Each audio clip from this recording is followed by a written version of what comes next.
In this tutorial, I will show the breakdowns for this animation I made recently. I will try to explain step by step my process starting from the concept to the final result. In my last lesson, I explained the principle of follow-through and overlap, and I also made a little tutorial animated tail, a simple exercise for beginners. Now I want to show you something more advanced. In this shot, I have two characters that have parts that perfectly show this principle. We have the tailed head ball that I used for the previous tutorial. This character has a very simple and basic animation. And then I have this awesome rig by Josh Sobel called Arc that has a more complex animation. Arc is a customizable dragon with huge wings and this big tail that is really perfect to show you the concept of overlap, drag and follow through. So for this shot, I started from a sketched animatic. The 2D animatic is very important to study the rhythm, the story and how to represent the personality of your characters. I'm not a good drawer, so for the dragon I first studied the rig and tested some poses that I use as reference for the sketches. It's a sort of blocking but with very few rough poses that you can exaggerate in 2D and have a better idea of what you need. So this is just in case you are not good drawers. The story behind this shot is basically a dangerous playtime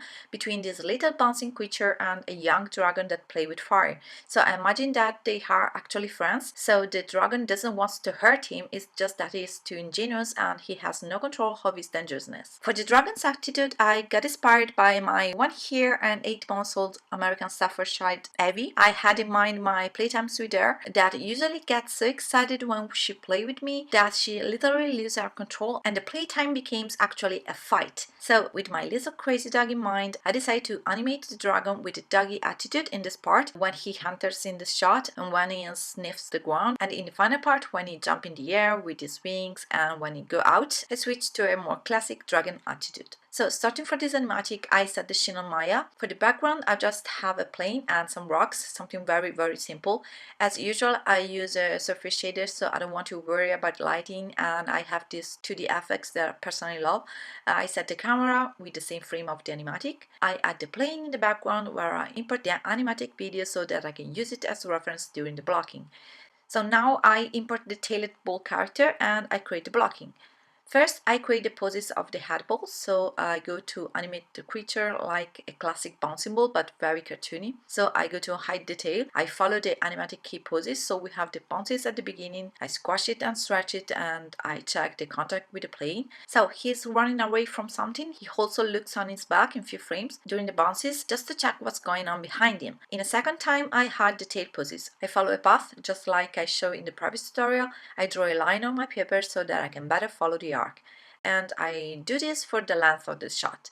When he bounces behind the rock, he tries to hide himself, trying to be as smaller as possible using his tail as protection. So I also add a very fast shake and 2 frames to give the idea that he is trembling.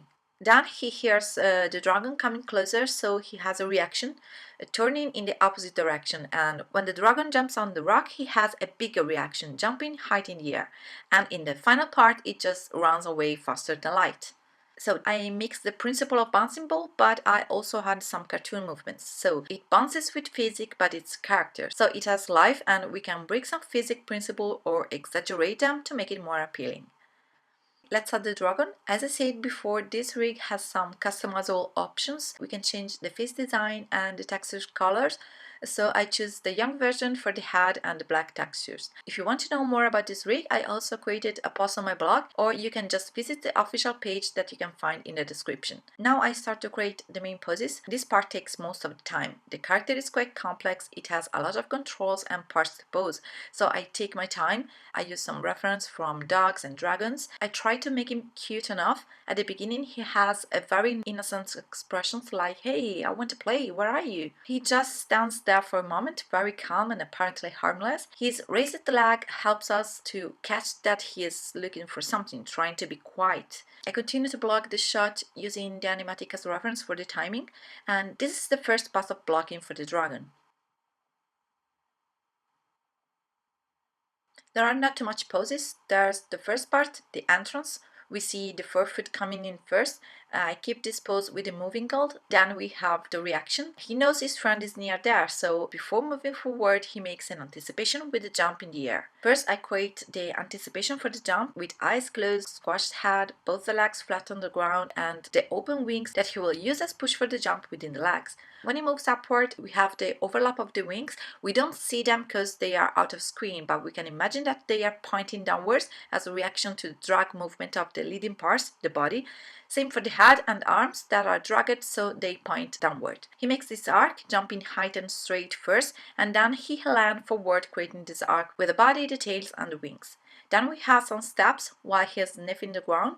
I create this curve with the body, the typical exaggerated classic dog sniffing pose, with the upper part of the body almost flat on the ground and the backside pretty up. The tail is pretty long, so it really has to be soft and smooth and overlap the entire shot. It always moves, creating a nice curve. I move each sections of the tail with a delay. To make this more readable, I add just 2 poses in the blocking, increasing the size of the nostrils, moving up and down the nose and the eyebrows. Then he felt something, so he turns in the super excite mode. I add this big anticipation before he moves forward, just to emphasize the reaction and to create a nice path of action. The anticipation is made with the eyes, because he already looks towards the point where he went to jump, and also within the body movement, because he moves backward, raising the back, the tail, and the wings. Then the jump poses, always creating a path with the body and a different one with the tail. So he stays on the rocks for a few frames, then he turns upward the head, following his trend movement that at this point is up in the air. And then he jumps in the air, flying in place with a couple of movements up and down with the wings. Then I add the anticipation, moving backward before going out of frame very fast, creating this path and with a very aerodynamic pose with the wings close to the body. So this is the first pass of blocking with few poses, but for this kind of animation I want to add some other keys just to make the refine easier. So I add some poses in this blocking, I add more breakdowns here and there, some moving goals, so this is the second pass of blocking with more keys. For example, I add the 4-foot poses at the beginning, one pose with the raised leg with the toes pointing backward and one with the contact with the toes upward. Some more breakdowns and in-betweens during the steps, and the same for the rest of the shots. So this is the second version of the blocking with more keys. So the blocking is done, I can turn off the dragon and refine the head ball. As before, I hide the tail and I refine and polish the ball. For this character, the refine process is pretty easy. There's not too much to polish. I just use a lot the graph editor to make the ball movement clean and smooth. I check the arcs first for the ball and then for the tail. I also adjust the tail poses frame by frame in some parts where I want to exaggerate the shapes or add some further movements. This is the ball character refine and polish animation. Then I switch on the dragon again for the refine. So I switch all the curves in auto tangents, and this is how it looks like. I didn't touch anything, these are just the blocking poses switched to auto, and as you can see it needs a lot of work. So I split the shins in different sections for the refine. For example, I start to refine the part when he enters in the screen and I stop it before the jump. So I reduce the range of the time slider and I go to adjust the spacing, context, breakdowns for the entire shot. When you refine an animation, it can happen that you just realize that you need to change a bit the timing or the spacing of your blocking. It happens. It's completely normal. Some movements result too slow after you switch them from stepper to spline. So in these cases, just move your keys to reach the better result or add more breakdowns that were not necessary in the blocking but that you need in the refine. I can show you each step because this video will be too long. In total, I spent 5-6 hours for the blocking for both the characters and around 15 hours for the refine. When I finished, I render everything. I add the motion blur, the 2D fire effects I made, and that's the final result. I hope you enjoyed this video. It's not easy to show the entire process for the creation of a shot, so I try to show you the most important steps for me. So see you for the next lesson and tutorials, and thanks for watching.